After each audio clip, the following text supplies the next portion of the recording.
आज हम आपको इतिहास का एक ऐसा किस्सा सुनाने वाले हैं जिसमें मुगल बादशाह अकबर को अपनी जान बचाने के लिए एक भारतीय नारी के सामने गिड़गिड़ाना पड़ा।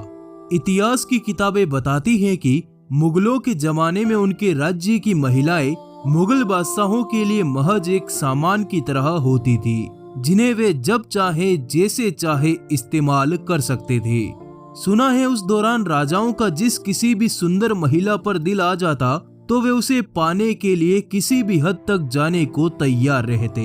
इसके लिए भले उन्हें युद्ध लड़ने पड़े या चाहे कितने ही लोगों की लाशें ही क्यों न बिछानी पड़े।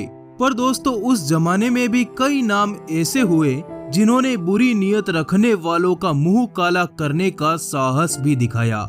ऐसी ही एक वीरांगना थी किरण देवी, जो वीर महाराणा प्रताप की भतीजी और शक्ति सिंह की पुत्री थी, जिन्होंने मुगलों के बड़े दरबार में मुगल बादशाह को जमीन पर गिराकर उसकी छाती पर पैर रखकर उससे पूछा कि बताओ बादशाह, तुम्हारी आखिरी इच्छा क्या है।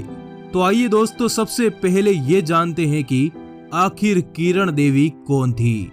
किरण देवी मेवाड़ के राजा उदय सिंह के छोटे पुत्र शक्ति सिंह की पुत्री थी। महाराणा प्रताप उनके सगे ताऊजी थे।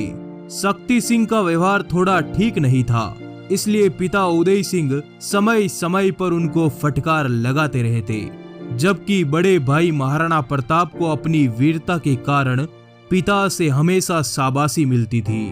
और शायद इसी वजह से शक्ति सिंह और महाराणा प्रताप के बीच एक प्रतिरोध की दीवार बन चली थी। और इसी नाराजगी का शिकार होकर शक्ति सिंह अकबर की सेना में जा मिले। शक्ति सिंह ने अपनी बेटी का विवाह बीकानेर के राजपूत वंश में पृथ्वीराज राठौड़ के साथ किया।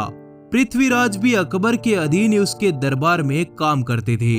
इतिहास के पन्ने बताते हैं कि किरण देवी बहुत ही सुंदर कन्या थी।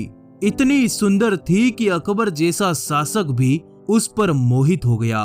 पहली बार उसने किरण देवी को नवरोज के मेले में देखा था। असल में यह मेला अकबर इसलिए लगवाता था ताकि वह वहां आने वाली रानियों और कन्याओं को ढंग से निहार सके और उसमें से अपने लिए लड़कियों का चुनाव कर सके। अकबर के आदेशानुसार कोई भी मर्द इस मेले में प्रवेश तक नहीं कर सकता था। अकबर खुद औरतों के भेष में चुपके से मेले में घुस जाता। असल में वह एक हौसी था, तभी तो वह बुर्का पहनकर बाजार में सुंदर स्त्रियों की तलाश के लिए निकल पड़ता और उसकी तलाश किरण देवी पर आकर खत्म हो गई। अकबर पर किरण देवी की सुंदरता का इतना ज्यादा असर हुआ कि वह जल्द से जल्द उन तक पहुंचना चाहता था। इसी कड़ी में जल्द ही उसने किरण देवी के बारे में सब कुछ पता करवा लिया। एक सेवक ने उन्हें आकर बताया कि वह उनके ही राज्य के पृथ्वीराज राठौड़ की पत्नी है। यह सुनकर तो अकबर फूला नहीं समाया। उसने अगले ही दिन जट से एक योजना के तहत पृथ्वीराज राठौड़ को जंग के मैदान में भेज दिया और किरण देवी को अपने दूतों के बहाने महल में आने का निमंत्रण दे डाला। निमंत्रण क्या था, यह एक तरह से राजा का फरमान था, इसलिए किरण देवी का अकबर के महल में पहुंचना तय था। स्वागत के सभी जरूरी इंतजाम कर लिए गए। जैसे ही किरण देवी पहुंची, अकबर ने प्यार भरे लफ्जों में कहा, हम तुम्हें अपनी बेगम बनाना चाहते हैं। वह अवाक रह गई। वह कुछ कहती उससे पहले ही अकबर गलत नियत के साथ उसकी ओर बढ़ने लगा। अकबर को अपनी ओर आते देख किरण देवी पीछे की ओर हटने लगी और उन्होंने अकबर को एहसास कराया कि वह कोई कन्या नहीं बल्कि किसी की ब्याहता पत्नी है। उसकी तो शादी हो चुकी है। पर अकबर फिर भी नहीं माना और आगे बढ़ता गया और किरण देवी उल्टे पांव पीछे हटती गई। अकबर आसानी से कहां मानने वाला था। उसने तो तय कर लिया था कि आज वह किरण देवी को हासिल करके ही रहेगा। किरण देवी लगातार मना करते हुए पीछे हटती जा रही थी कि राजन, मुझे जाने दो। मैं तो वैसे भी आपके संरक्षण में हूँ। मेरी रक्षा करना तो आपका दायित्व है। लेकिन अकबर कहां मानने वाला था। उसने कहा कि ऐसा मौका तुम्हें फिर कब मिलेगा। तुम्हारी जगह पृथ्वीराज की झोपड़ी में नहीं है किरण देवी, तुम्हारी जगह तो मेरे महल में है। ऐसे में किरण देवी के सामने दो रास्ते थे। पहले रास्ते के हिसाब से वह अकबर की बात मान सकती थी, जबकि दूसरे रास्ते के हिसाब से अकबर का विरोध करना था।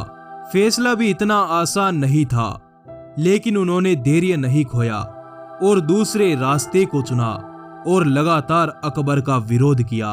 किरण देवी की आंखों से आंसू जरूर निकल आए, लेकिन उनका दिमाग इस अवस्था से निपटने का उपाय ढूंढ रहा था। अचानक उनकी नजर कालीन पर पड़ी। उन्होंने कालीन का किनारा पकड़कर जोर से झटका दिया। अकबर सर के बल जमीन पर गिर पड़ा। इतने में किरण देवी को संभलने का मौका मिल गया और वे उछलकर अकबर की छाती पर जा बैठी, क्योंकि किरण देवी हथियार चलाने और आत्मरक्षा में भी पारंगत थी। उन्होंने जल्दी से कटार निकालकर अकबर की गर्दन पर रखकर उससे पूछा कि बादशाह, तुम्हारी आखिरी इच्छा क्या है? अकबर की किरण देवी की गिरफ्त से निकलने की सारी कोशिशें बेकार रही। उसे यकीन हो चला था कि अब बाजी किरण देवी के हाथों में है, और अकबर को यकीन नहीं हुआ कि किरण देवी चंडी बन यूं प्रहार करेगी। जब अकबर को लगा कि उसका खेल खराब हो चुका है, तो उसने गिड़गिड़ाते हुए स्वरों में कहा, मुझे माफ कर दो, तुम कोई साधारण नारी नहीं हो, मैं तुमसे अपने प्राणों की भीख मांगता हूँ। उसने खुद को जिंदा छोड़ने के लिए कई तर्क दिए, जैसे उसने कहा कि मैं मर गया तो इस देश का क्या होगा, यह देश तो अपने राजा के बिना अनाथ हो जाएगा। लेकिन किरण देवी नहीं मानी। अकबर आगे बोला, मुझे माफ कर दो, तुम्हारे पति तो मेरे सेवक हैं, मेरे मरते ही मेरे सैनिक उसे युद्ध स्थल पर ही मार डालेंगे। इस तरह तुम मुझे नहीं बल्कि अपने सुहाग को मार डालोगी। किरण देवी ने धुतकारते हुए उसके सामने कुछ शर्त रखी। इन शर्तों को मानने के बाद उन्होंने अकबर को सिर्फ इसलिए छोड़ दिया ताकि वह पश्चाताप की आग में जीवन भर जल सके, और साथ ही उसको यह भी एहसास करवाया कि वह उसी महाराणा प्रताप की भतीजी हैं जिसके सपने में आने से उसे रात भर नींद नहीं आती। साथ ही दोबारा किसी स्त्री पर हाथ डालने से पहले वह 100 बार सोचेगा। यह सबक किरण देवी अकबर को भली प्रकार से सिखा चुकी थी। इस प्रकार किरण देवी ने अपने प्राणों की बाजी लगाकर न सिर्फ अकबर को अपने कदमों में झुकाया, बल्कि इस बात को भी सिद्ध कर दिया कि जब औरत पर मुसीबत आती है तो वह चंडी का रौद्र रूप ले सकती है। किरण देवी के साहस और वीरता को मैं कोटि कोटि प्रणाम करता हूँ। इतिहास के इन्हीं वीर गाथाओं को जानते रहने के लिए आप आज ही हमारे चैनल द ऋत्विक पोस्ट को लाइक, शेयर और सब्सक्राइब जरूर कर लेवे। धन्यवाद, जुड़े रहिए।